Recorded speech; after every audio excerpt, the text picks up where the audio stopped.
'శబ్దం' మూవీ చూడడం జరిగింది. నాకైతే ఓవరాల్‌గా మూవీ నచ్చేసింది భయ్యా. కొన్ని ఫ్లాస్ ఉన్నాయి సెకండ్ హాఫ్‌లో. కానీ ఇట్స్ వర్త్ వాచింగ్ అనిపించింది. సింగిల్ లైన్‌లో చెప్పాలి అంటే excellent first half and okayish second half. Okayish కాదు, ఇంకా బావుంది. బట్ ఫ్లాస్ ఉన్నాయి యాక్చువల్లీ. అంటే ఒక ఫ్లాట్‌లోకెళ్ళిపోయింది స్టోరీ లైన్. ఆది పినిశెట్టి గారికి మూవీ ఒక మంచి మూవీ అని చెప్పొచ్చు. తన కెరియర్‌లో ఇంకొక మంచి మూవీ యాడ్ అయిందని చెప్పొచ్చు. అంటే లైక్ ఒక 'వైశాలి' సేమ్ డైరెక్టర్ కాబట్టి ఆల్మోస్ట్ ఆ కేటగిరీలోకి వెళ్ళిపోతుంది ఈ మూవీ కూడా.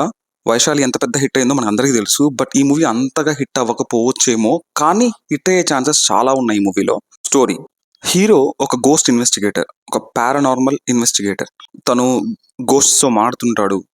అవి ఎందుకు బాధ పెడుతున్నాయి, కష్టపెడుతున్నాయి వాళ్ళ ఫ్యామిలీని గానీ ఎందుకని చెప్పేసి అలాంటి సాల్వ్ చేస్తూ ఉంటాడు. తనకి ఒక కేసు వస్తుంది. ఆ కేసు ఏంటి అంటే, ఒక కాలేజ్‌లో వరుసగా చనిపోతూ ఉంటారు కొంతమంది. అలా ఎందుకు చనిపోతున్నారు అని కనుక్కోవడానికి ఇతను పిలుస్తారు, ఇన్వెస్టిగేట్ చేయడానికి.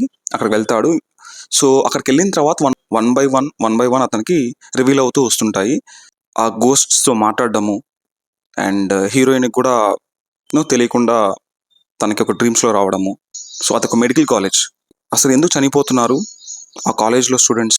సో తిను ఎలా రిజాల్వ్ చేశాడా లేదా? హిస్టరీ ఏంటి? అలా గోస్ట్స్ వాళ్ళందరిని చంపడానికి కారణం ఏంటి అనేది స్టోరీ లైన్. ఫస్ట్ హాఫ్ మాత్రం అసలు ఆ మ్యూజిక్, ఆ బ్యాక్గ్రౌండ్ స్కోరు, సాంగ్ అన్నీ బాగా సెట్ అయ్యాయి అనిపించింది నాకు. ఫస్ట్ హాఫ్‌కి ఇంటర్వెల్ షాట్‌కి అసలు నాకు ఫ్యూజులు ఎగిరిపోయినాయి అసలు. చాలా బాగా తీశారనిపించింది మూవీ. సెకండ్ హాఫ్ కూడా అంతే ఒక ఫాస్ట్ పేస్‌లో స్టార్ట్ అవుతుంది. కానీ ఎందుకో భయ్యా మన అట్లా హుకప్ చేయలేకపోయాడు అనిపించింది డైరెక్టర్. అంటే కొన్ని సీన్స్‌లో ఈవెన్ నేను కూడా నా మొబైల్ చూసుకున్నాను యాక్చువల్లీ. స్క్రోల్ చేసుకుంటున్నాను ఫీడ్‌ని. ఆ హుక్‌ని అలాగే మెయింటైన్ చేస్తూ వచ్చుంటే డెఫినెట్‌గా ఇది 'వైశాలి' కన్నా కూడా ఇంకా బాగా హిట్ అయ్యేది అనిపించింది మూవీ. ఎందుకంటే సేమ్ డైరెక్టర్.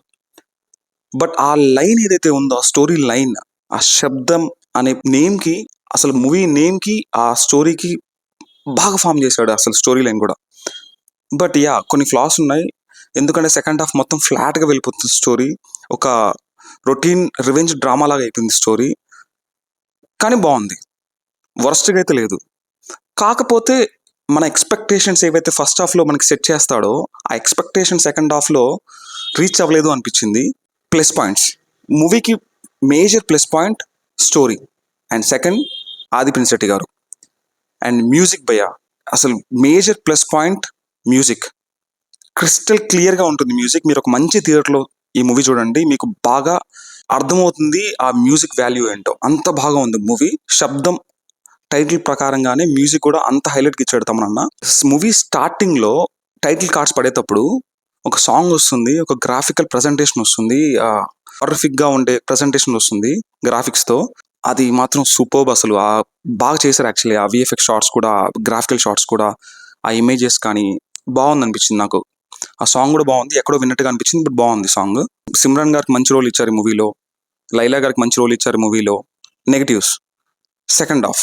ఎవరైనా చనిపోయారా, ఎంతమంది చనిపోయారు అనేది సెకండ్ హాఫ్‌లోకి ఎంటర్ అవుతాడు స్టోరీలోకి. కాకపోతే ఆ స్టోరీ లైన్ కూడా బాగుంది భయ్యా. సంథింగ్ ఈస్ మిస్సింగ్ అనిపించింది సెకండ్ హాఫ్‌లో. అండ్ కొన్ని కామెడీ సీన్స్ పెట్టారు భయ్యా యాక్చువల్లీ. అవి ఎందుకో ఇరికించినట్టుగా అనిపించింది. అదే కమెడియన్ కింగ్స్లే అని తమిళ్ యాక్టర్ ఉన్నాడు కదా, నాకెందుకో అంతగా ఎక్కలేదు ఆ కామెడీ బిట్స్. ఏదో కావాలని ఫోర్స్‌ఫుల్‌గా మనం నవ్వించినట్లుగా అనిపించింది. ఇదొక హారర్ ఫిల్మ్ అని చెప్పలేం భయ్యా. లైక్ ఒక 'అరుంధతి', ఒక 'విరూపాక్ష' అలా చెప్పలేం. ఎందుకంటే అవి కంప్లీట్‌గా హారర్ ఫీల్ ఎక్కువగా ఉంటుంది యాక్చువల్లీ మూవీలో. బట్ ఈ మూవీలో అలా కాదు. ఈ మూవీలో సేమ్ లైక్ 'వైశాలి' మూవీ మనం చూసాం కదా, ఎలా భయపడతామో అలాగే బాధపడతాము. సేమ్ ఈ మూవీలో కూడా, 'శబ్దం' మూవీలో కూడా మనం బాధపడతాం అండ్ భయపడతాం కూడా.